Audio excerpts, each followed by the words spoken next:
Hello and welcome to episode 73 of the Critical Twits podcast, where today, following our recent expedition to the UK Games Expo, we'll be revealing highlights of games coming to crowdfunding platforms soon.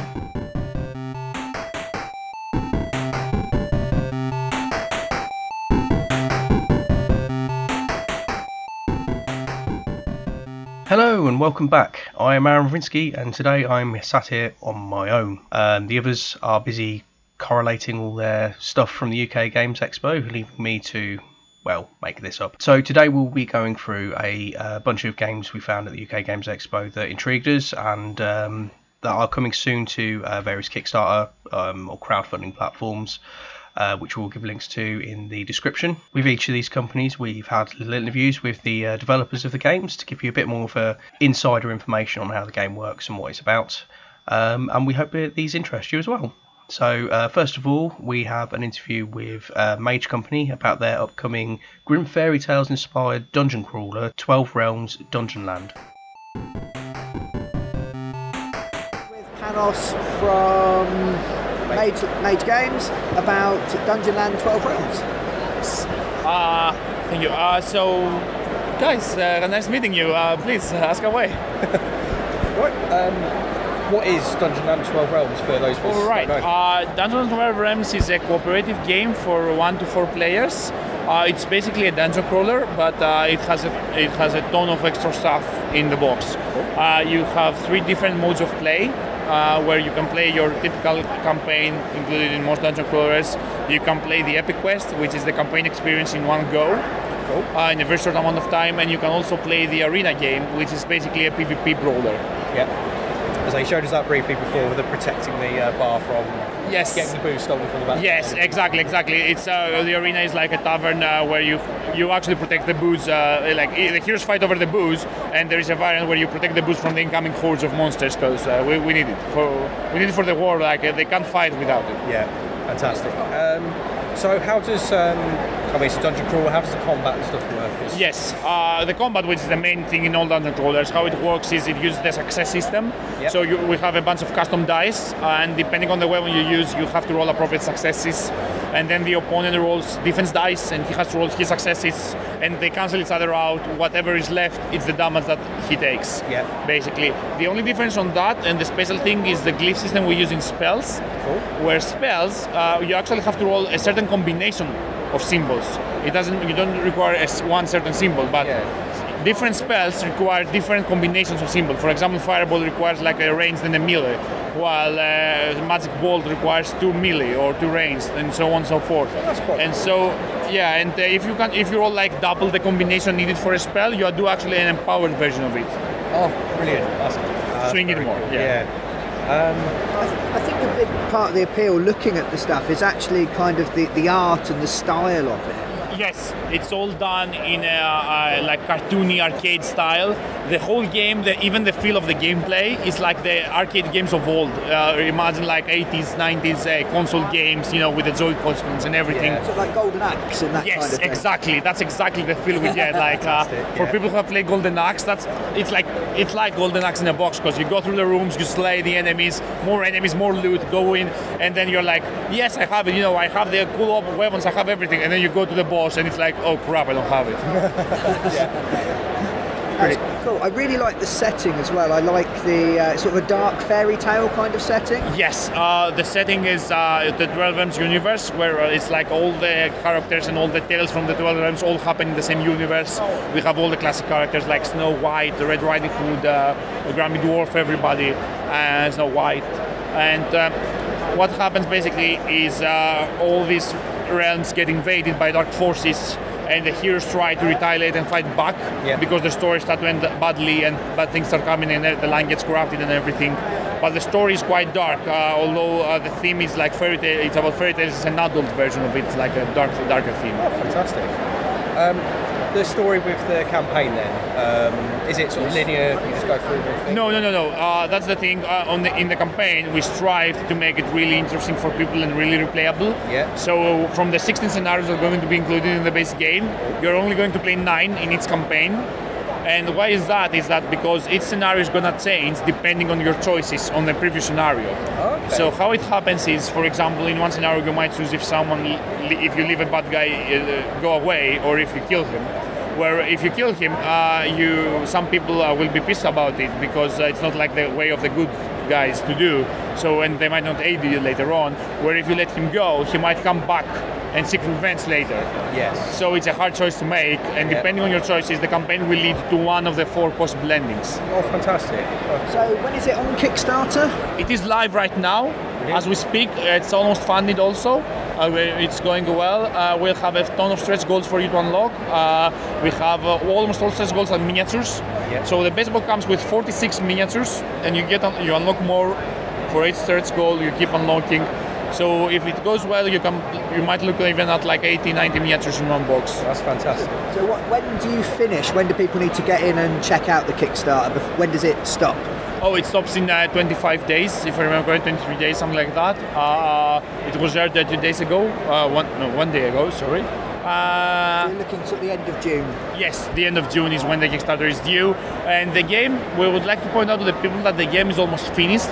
We are like on the play test and correction stage where we try to loosen up some stuff, but we have all the tiles, all the heroes, all the minis, we have like the cards and everything. So basically, after the Kickstarter is over, we need like 2 months to loosen up some stuff and get it all together. Yeah. And then we'll just go to production, and they will have their game like fairly quickly for a Kickstarter. Because I was going to say that seems like quite a nice sharp time frame. Yeah, because we really tried this time. We know that Kickstarters are usually known for being late and all that. Yeah. But this time, that's what we strive to do. We try to do a Kickstarter that we went to the Kickstarter with the game 90% done already.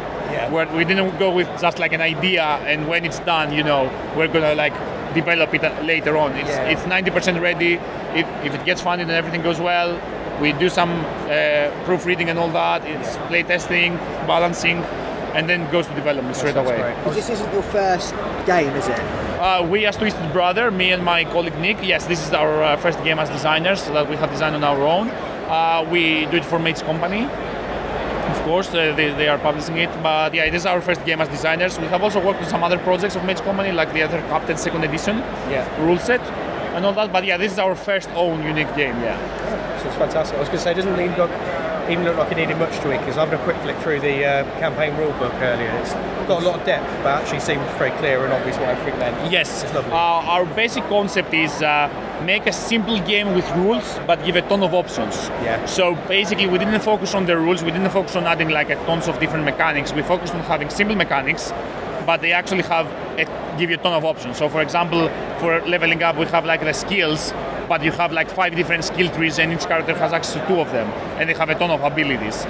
We also have like, you can increase your stats. We also have the premium dice, which is also another way you can increase your effectiveness by buying dice that have better sides. Oh, that's cool. These are all like simple stuff, like it's a die with better sides, but it does a lot of depth because it mitigates luck, and you can actually focus on the gameplay and game style you like, depending on what dice you buy. Yeah. Yes, that's fantastic. Excellent. Oh, thank you very much. Thank you very much for this, guys. Best of luck with the rest of the Kickstarter. Thank you. Thanks a lot. See you around. Cheers. Following a little bit of aimless wandering and consistently getting lost, as was a theme throughout the whole weekend, we bumped into Sharky Games, who were demonstrating their game Dead Throne, an open world semi-RPG adventure game. We have a little interview with them as well. So we're here with Sharky Games. Just like to introduce yourself and the game you have with you today. Well, hi there everybody, my name is Shayan Nijad. I'm co-founder of Sharky Games and our game called Dead Throne. We are live on Kickstarter now. It's an open world RPG adventure strategy game. It's a lot to say in one sentence, but I promise you there is a balance. We spend a lot of time trying to keep it as open world and as realistic as possible, implementing as many options and strategies as you can possibly fit into an open world without messing up any kind of balance. So you roam around the world freely, and interact with whatever you choose to land on, and RPG in the standard sense where you build your character up over time as you go along. You've also got magical scrolls which allow you to manipulate the map itself. You can teleport yourself around the land, conjure weapons, summon creatures, enchant weapons, mitigate your opponent's attacks, develop yourself up as you go along, enhance your own abilities, and defend yourself basically from anything that you might encounter throughout the land. You've got 4 different regions with different levels of difficulty, so you have to be careful where you go. And there are 3 ways of winning the game, along with multiple side quests and challenges that you can find throughout the game. There are competitive quests that you can find to compete for the rewards, but you could also find lone quests as individual challenges as well. With all these objectives in mind, you also don't have to actually focus on any one objective. You can also simply just roam around freely, killing creatures as you go along and building your character up. It's up to you entirely how you play the game. It's 1 to 7 players as well, so there is a solo campaign. And the objective of that is to defeat a fire-breathing dragon and collect the crown of the king and then enter the castle to win. The objectives of the main campaign with 2 plus players is the heroes have to collect magical region stones from the bad guy, and the bad guy has to collect magical medallion pieces from the heroes. So there's always interactivity between the players. Everybody's chasing each other around and battling each other for all those pieces. After you've collected those pieces, you then have to make your way to the castle and make sure you don't get trapped by other players, and then enter the castle, and that's how you win the game. You can also win the game by defeating every other player in the game and being the last player standing. Oh, good. Yeah, picking on each other, that's always nice. Yeah, perfect.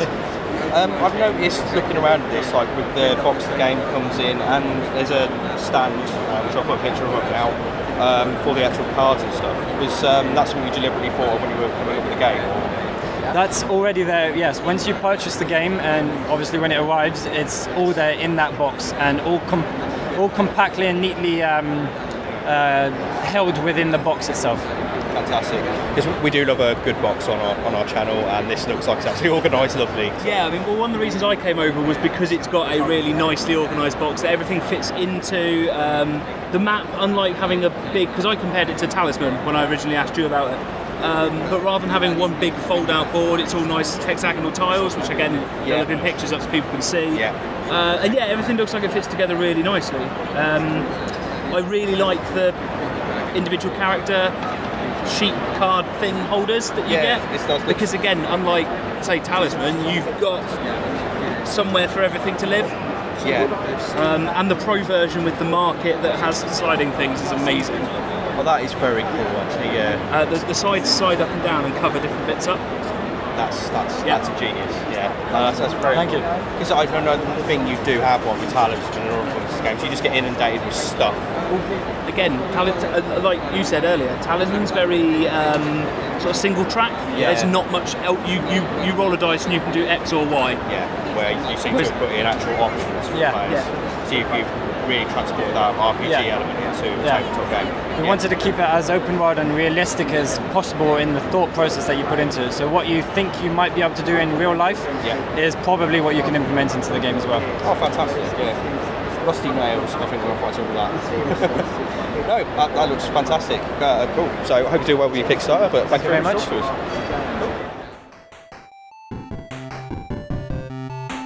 Now, during one of our moments of getting lost, we stumbled across what appeared to be a bunch of scientists standing around outside one of the booths. Obviously massively attracted, I wandered over, loving my science as I do, and it turned out to be a form of escape room for a new game assistant app called Dized, which is an interactive way of teaching you how to play your games. What they've done to advertise this new platform was set up an escape room, which me and Brian did with The Happy Loser, and we had a very brief amount of time to study a room full of puzzles and information in order to answer a bunch of questions in another room, and we had a great deal of fun with this, and then we sat down with one of the members of Play More Games for a little interview on how this actually functioned. Hi, I'm Jouni from Dized, and we are doing a smart device application that teaches you how to play board games. So with Dized, you can sit down with a new game and start playing immediately. It's like having a friend at the table who knows these games inside out, knows exactly how to teach this particular game, and does an awesome job at it, and also brings the game alive through their personality and that sort of stuff. So you can comfortably start playing immediately. You have somebody at the table answering your questions and teaching you everything. And the beautiful thing is that it's a smart tutorial, so it follows what's going on in the game through player input, and using that information to know which rules you need to know right now in order to progress in the game and which rules to teach to you later on. And it's this gradual teaching of rules that allows us to start the game immediately and learn while we play until we know all the rules of the game. And when we do, it's going to tell you, now you know everything, you can play on your own, and I'm just going to take you to the rule lookup tool. If you do have any questions, just ask me and you'll get your answers. And I'm showing you the rule lookup tool right now. This will also be 3D animated, but I'm showing you a mock-up, so a lot of the graphics are still missing. But you can either find all the rules to the game through these graphical menus. So it's kind of like a digital rulebook indexed that you can use with menus. So it's very quick to find specific rules in the game. The very useful feature is that you can use a search function, either type in or use the microphone, ask any FAQ style question and get an immediate answer. And this is publisher updated, so you know that all the answers are correct.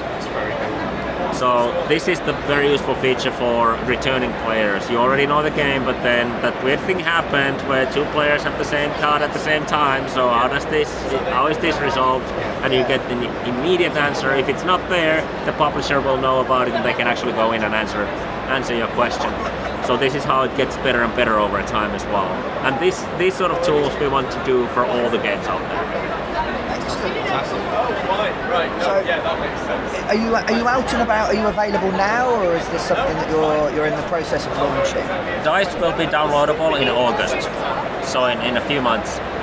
We had our beta version out already for a 6-month period, and we had a lot of people download that. We collected a lot of feedback, and the feedback was great, but also we found out other things that, okay, we need to develop this and that, and this is actually what the audience needs.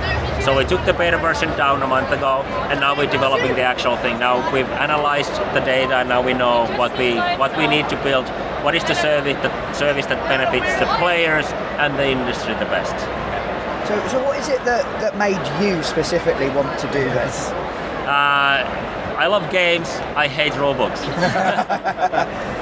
I think I can sympathise with that, yeah. And we were in a good position to do this. We started our company 3 years ago, and we published Race to the North Pole a couple of years ago. And at the same time, we went to these big shows and we networked in the industry, and we talked with all the publishers and retailers and board game cafes, and also obviously players.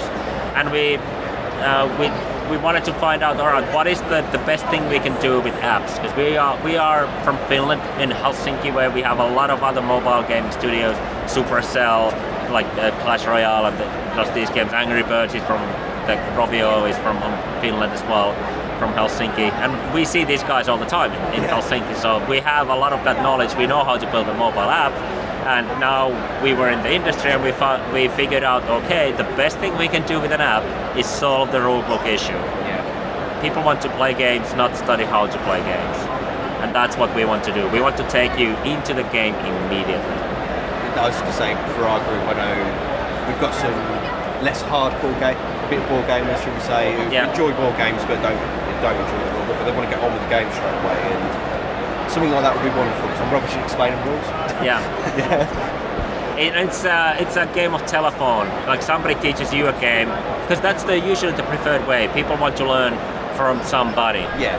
And the problem is that somebody teaches you, and you teach it to some people, and a couple of links later, people are arguing at the table about the rules. Because no, it's I've always played it like this. No, my friend told me this, and you go to the rulebook. Oh, we were both wrong. Or worst case scenario, you have two different interpretations of the it's clearly a past sentence. It means that, like, we know that situation at the table. Yeah. With this tool, we want to give players more time to play the actual game and not spend time arguing about the game. How have people been finding it then at the Expo? It's been brilliant for us. Yeah. We have this. We didn't want to put Dized on the table here yet because our development team is working on it. So we didn't want to interfere with that. Like, hey, we need something for UK Games Expo. So we decided, okay, we're going to do a bit different thing. That's why we're running this room escape puzzle game at our booth, which has been very successful. But the fun thing is, the good thing for us is that it gives you information about Dized when you play that game. So this is our way to pitch Dized for the audience. They get to play a game and learn about our stuff through that game. You've kind of taken what your app does and twisted it on the other side. Taking a game to sort of space some rules. Yeah. You guys are gonna go in and play that game, so you'll see also how it works. But yeah, people are very excited about this, and they are anxiously waiting for this to get out. I'm anxiously waiting for this to get out as well. And when that downloadable version comes out in August, that should be around Gen Con time. So at Gen Con we can show this to people, how it works, and people can try it out. And we're launching an Indiegogo campaign because we want to build a big audience for the platform. And that's launching right after Gen Con. So are you going for a sort of subscription model so people would subscribe to you, or are you sort of just charging for the app and updating from there? The app will be free to download. Okay. And the tutorials, the lookup tools, so the tools that you learn, use to use a board game, so learn a board game and that answers your questions, those are ad-based. So for example, watch a video and then you can download a tutorial and use it. So you don't have to spend any money in order to use these functions of the app. Digital expansions, new mechanics, new content that you get for games, soundtracks, AI players, all cool stuff that we are eventually building into it. Some of it will be free, some of it will have a small price tag on it. And that's basically our business model, millions of users and these microtransactions. So you can upgrade your board game for $1 or $2 instead of buying a $40 or pound expansion kit. Excellent. Awesome. So if people want to check it out, where would they go? Dized.com. You can sign up for the newsletter, which is a good idea because then you know what's going on, and also social media. It's Get Dized is the username and hashtag on our across our own platform. So Get Dized or go to Dized.com, and that would be the place. Oh, thank you very much. Thank you so much. Cheers. Cool. Finally for you, we have something that isn't technically on a crowdfunding platform because it is a crowdfunding platform. We have a short interview with a representative from Game On who will give you a bit more information on it, but it is definitely something to keep in interest and bookmarked in your browsers. I'm Laura, and I'm with Game On Tabletops, which is crowdfunding for gamers by gamers. Cool. Excellent. So can you tell us a little bit about it then? Yes, it's basically a crowdfunding platform that gives you everything you need to create a successful crowdfunding campaign dedicated to games. So we have the gamer in mind and bring all these tools to make it as streamlined and nice as possible. What have you done to, because I know things can get lost on Kickstarter quite a lot particularly. Yes, absolutely. So what have you done to make it easier for gamers? So the one part is that it's really dedicated to games, so it's really targeted at the game enthusiasts, which will make it much more easier to have this be the home for gamers. And in addition to that, we have all these features like real-time pledge management, campaign personalization, accounting tools, and all of these things that really help streamline the process and actually concentrate on getting the game designed. Fantastic. So is it something that you're integrating into things like Kickstarter, or is it a separate platform in and of itself? It's a standalone platform, but you're not necessarily need to use all of the features. You can just use it as a pledge manager if you want to, or you can use it for everything. You can also use our a la carte services like fulfillment support, production support, marketing support, whatever you might need. What sort of things do you offer? Because I know sort of Kickstarter, you do it all on your own, don't you? What do you offer creators that's slightly different? So maybe the production side. Yeah, so on the production side, there's lots of stuff we can offer depending on what everybody needs. So we can support and console for the campaign setup. We can also help with production and fulfillment. We can do a dedicated marketing campaign on that.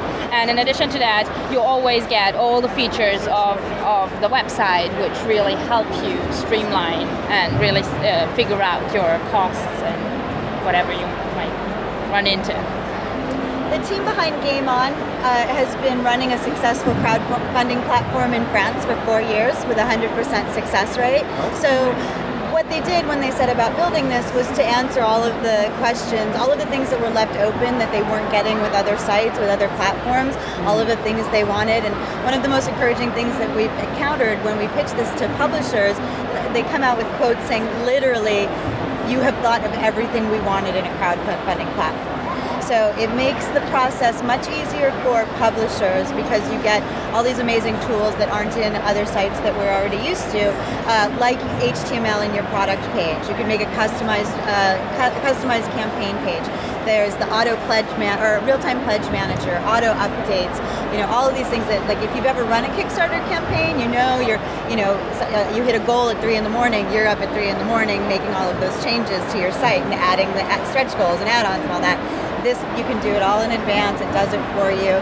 And then, so that's for publishers. It makes publishers' lives easier. It saves time. It saves money.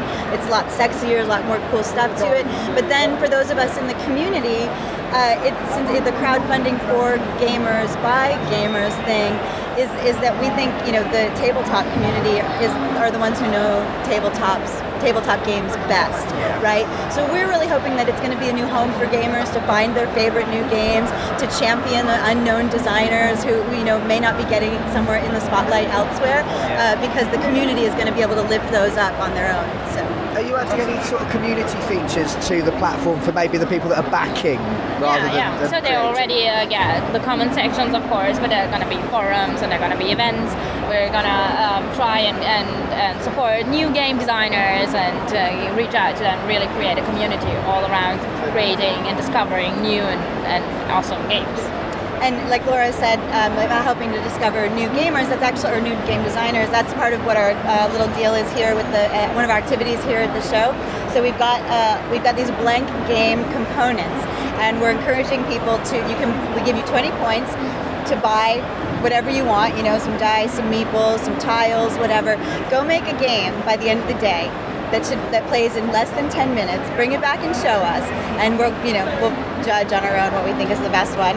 But if you win, or if you're chosen, you'll get a voucher to be able to go get more game components and really work on a prototype that you might end up being able to send up the chain, right? Maybe someday it'll be your prototype that is the new hotness on Game On.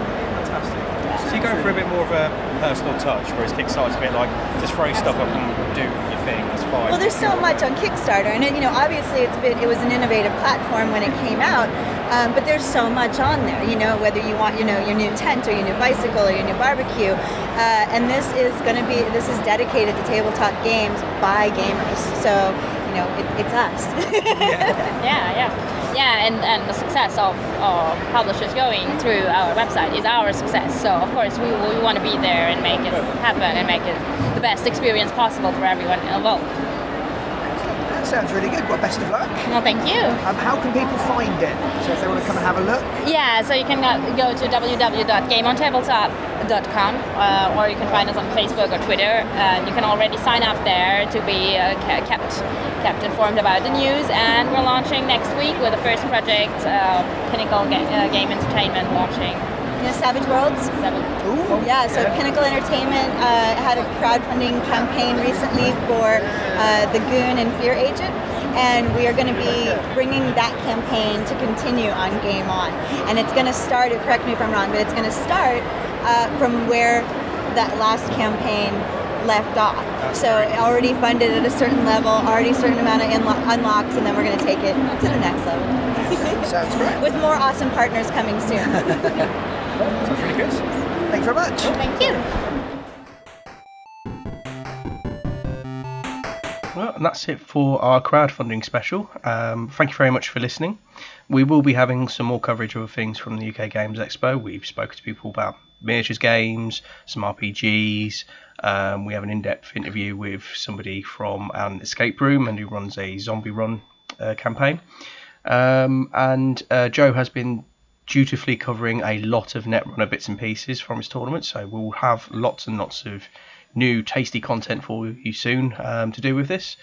If you've enjoyed listening, please like and subscribe and share with your friends, if you enjoyed it, of course.